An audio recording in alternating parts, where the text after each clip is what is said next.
Hoje vamos tratar de um assunto muito preocupante e delicado: o suicídio. No Momento Espírita, veremos a mensagem Sombras da Alma.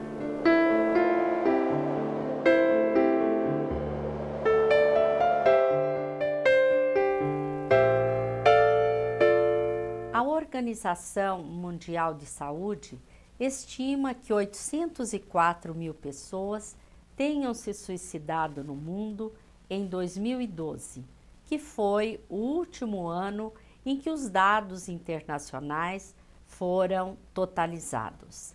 São 2.200 casos consumados por dia, um a cada 40 segundos, representando 1,4% de todas as mortes no mundo. O documento informa que o comportamento suicida é um fenômeno complexo causado por vários fatores interrelacionados, pessoais, sociais, psicológicos, culturais, biológicos e ambientais. Nesse sentido, é preciso muito cuidado para evitar simplificações ou conclusões precipitadas sobre o assunto. A Organização Mundial de Saúde considera o suicídio caso de saúde pública, pois cada suicídio é uma tragédia pessoal que leva prematuramente uma vida e tem uma onda expansiva contínua e afeta enormemente a vida de familiares, amigos e da comunidade, afirma o relatório. São informações importantes que apresentamos a vocês com o intuito de municiá-los de dados, a fim de que lancemos um olhar para aqueles que estão à nossa volta, muitas vezes clamando de forma surda por um socorro.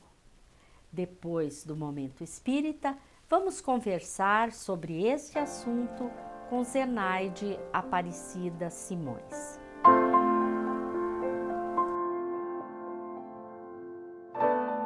Davi é uma das esculturas mais famosas do autor renascentista Michelangelo. O trabalho, uma estátua de mármore que mede 5 metros e 17 centímetros de altura, retrata o herói bíblico com realismo anatômico impressionante, sendo considerada uma das mais importantes obras desse período da história das artes. A escultura imponente se encontra em Florença, Itália, cidade que originalmente encomendou a obra. Michelangelo levou 3 anos para concluí-la, em 1504. É fascinante perceber a habilidade dos grandes artistas, conseguindo enxergar numa grande pedra uma bela escultura. Um deles, certa feita, relatou que ficou a fitar um grande bloco de mármore por horas e horas, até visualizar a estátua ali dentro. Depois, segundo contou, bastou tirar as sobras, desbastando a pedra, para que surgisse a escultura perfeita.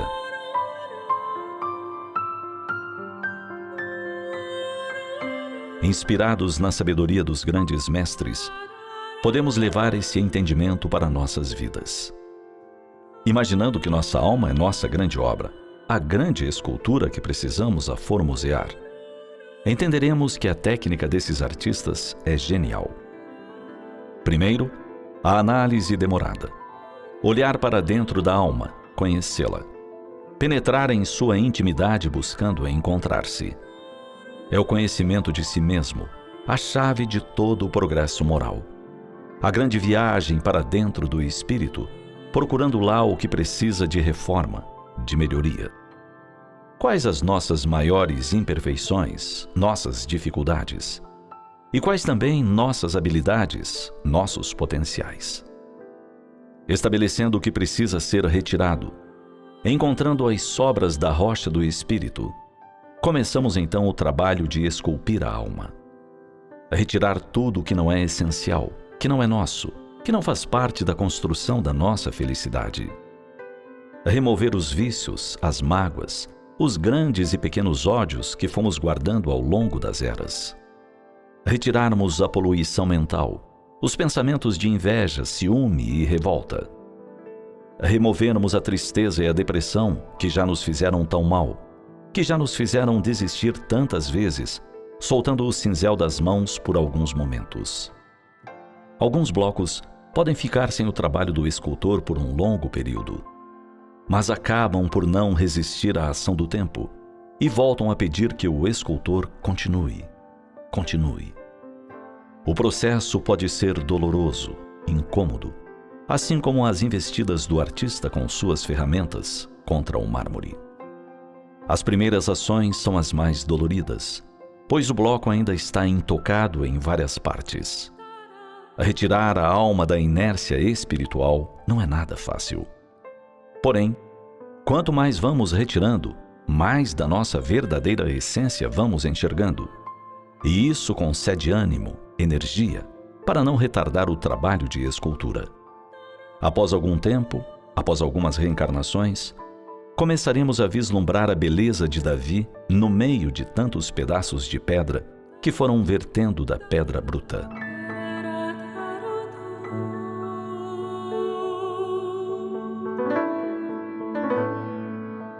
É assim que esculpimos a alma, nossa grande obra-prima, que inicia sua jornada na simplicidade e na ignorância, e que a devemos concluir na perfeição, na felicidade. Nossa alma, nosso Davi, nossa grande obra.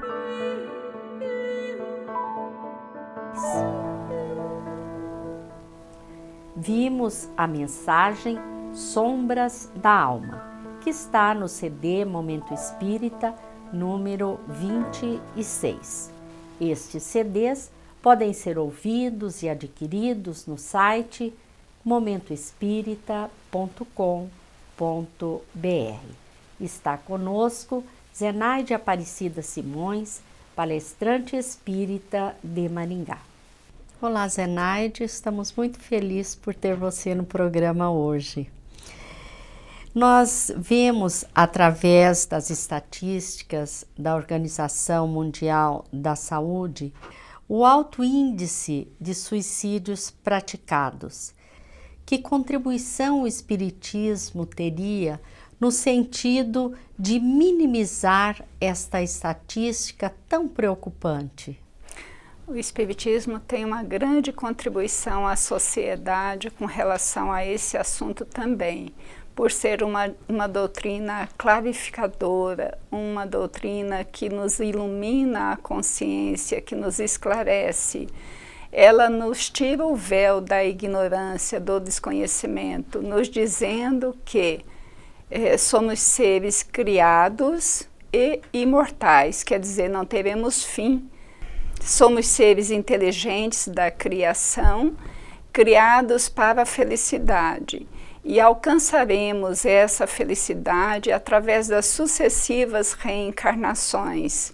Conquistaremos dessa forma a felicidade através das experiências, das vivências obtidas na Terra, através dessas várias experiências que a divindade nos coloca. Assim, temos a oportunidade de conviver no ambiente da família, no ambiente da sociedade, no ambiente profissional, para que possamos desenvolver em nós essa capacidade de realização e de crescimento pessoal.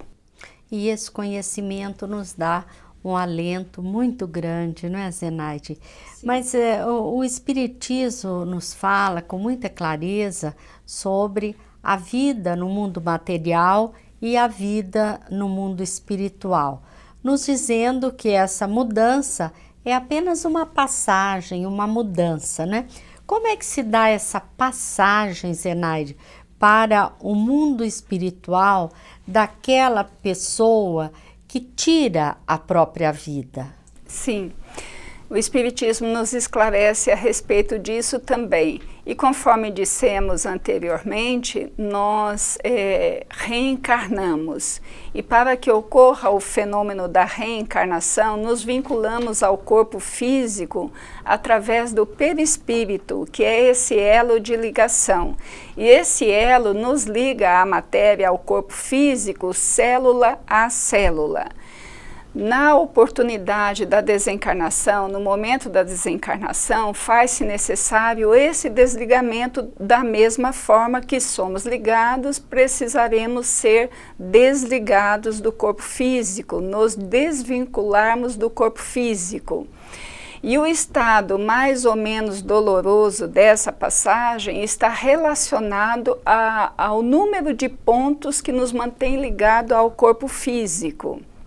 Então, a sensação dolorosa tem uma relação direta ao número de pontos e à dificuldade de desligamento desses pontos. E no caso do suicídio, supera toda e qualquer expectativa com relação ao grau de dificuldade de desligamento do perispírito do corpo físico. Isto porque os pontos de ligação ainda são muito fortes, não foram desgastados, né? Pela idade, pela doença, naturalmente, não é? Então, Zenaide, quer dizer que conforme as circunstâncias, a morte pode ser mais ou menos penosa, que aliás é uma preocupação de muitas pessoas, né? Como vai ser a morte, dói, não dói? É uma preocupação muito grande. É uma preocupação natural. Sim, há essas diferenças. A desencarnação por velhice ou por doença vai ocorrendo o desgaste naturalmente. Então, quando chega o fenômeno da morte, já se desgastou naturalmente toda essa carga de fluido vital para a nossa sobrevivência no mundo físico. Quando a morte é brusca, é mais violenta, é mais agressiva, não houve esse desgaste natural. Então, o desprendimento não se dá também naturalmente. Nessa circunstância, ele ocorrerá depois do fenômeno da morte física, é que ocorrerá esse desligamento. E ele poderá ser mais ou menos demorado, por consequência, um maior ou menor sofrimento para que isso aconteça. E com relação ao suicida, especificamente, todos sofrem de forma idêntica? Não, há uma variante. Há uma variante na situação de sofrimento em função dessa atitude.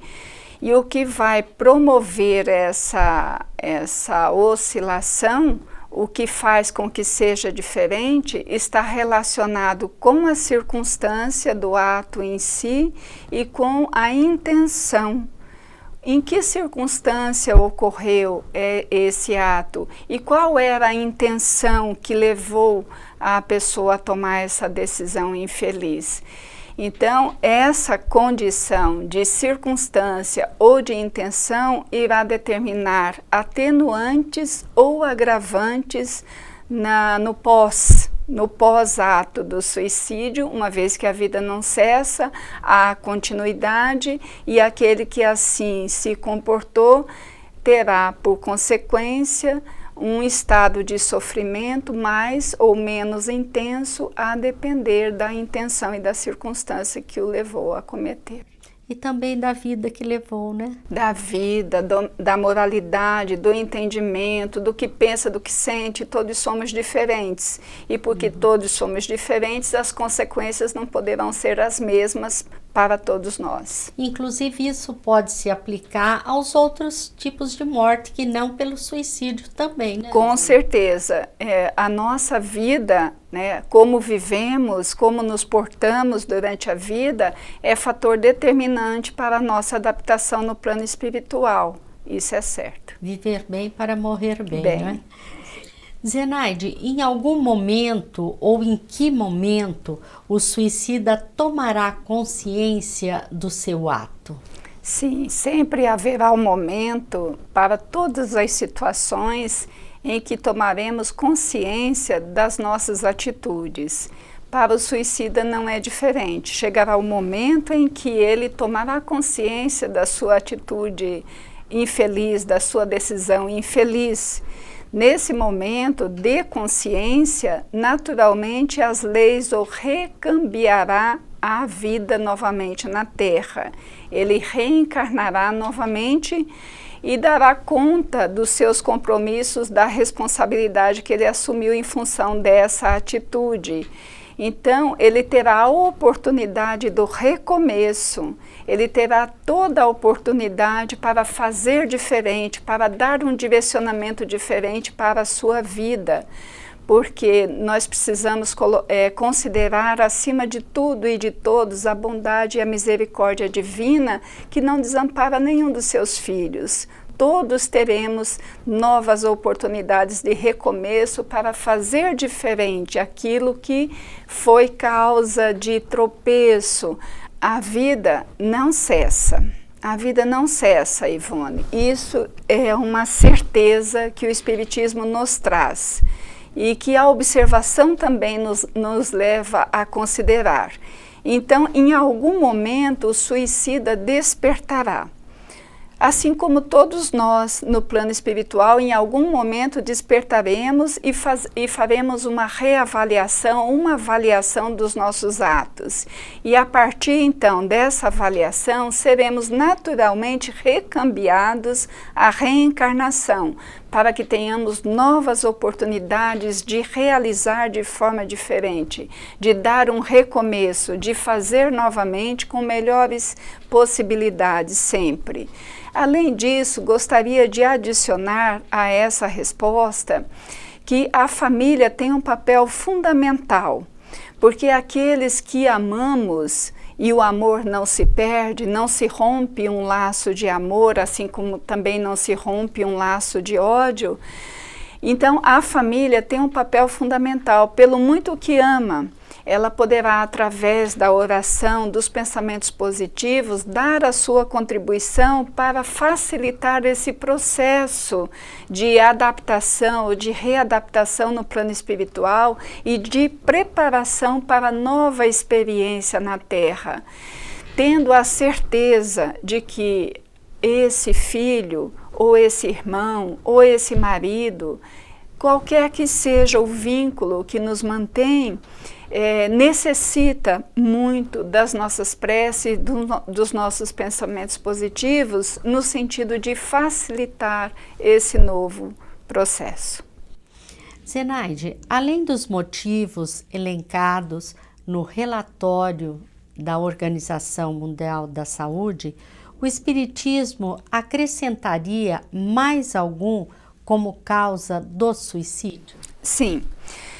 O Espiritismo acrescenta a obsessão, que é uma ação intermitente que um espírito mau exerce sobre o outro ou sobre outros, que é essa influência que normalmente verificamos entre nós encarnados também. É a influência que alguns têm a capacidade de exercer sobre outros e até dominá-los. A exemplo disso, temos acompanhado pelas diversas mídias, em especial pela internet, uma situação em que um mentor de ideias altamente negativas e perniciosas influencia pessoas a cometer suicídios. E isso é bastante preocupante porque a rapidez com que uma informação dessa se propaga pela internet é assustadora. Ao mesmo tempo em que ele tem aqui a ideia e coloca a ideia no sistema, ela está propagada para o mundo inteiro. Então nós observamos esse fato acontecendo de mentes altamente perturbadas influenciar um número muito grande de pessoas a essa prática tão infeliz. E para esse mecanismo, o Espiritismo denomina de obsessão. E ela acontece muitas vezes de forma sutil e vai ganhando força, tomando força, e quando damos conta para a situação, ela está bastante agravada. Além da obsessão, que é um aspecto bastante importante e sério a ser avaliado, a ser analisado, nós gostaríamos de mencionar também a questão do vazio existencial. Quando as pessoas perdem o sentido da própria vida, elas se colocam numa situação de inutilidade, tiram de si o valor que elas têm, que todos temos como filhos de Deus, e desvalorizam as oportunidades que a vida concede e se acomodam numa situação que normalmente tem como pano de fundo a preguiça mental, a preguiça física, que vai isolando a pessoa, ela vai se acomodando numa situação tal e perde a motivação para a vida, ela perde a satisfação de viver, de servir, de participar, de fazer parte de uma família, de uma sociedade, de uma comunidade. Essa condição, ela é fortemente propiciadora de decisões infelizes, nefastas, como a decisão de tirar a própria vida.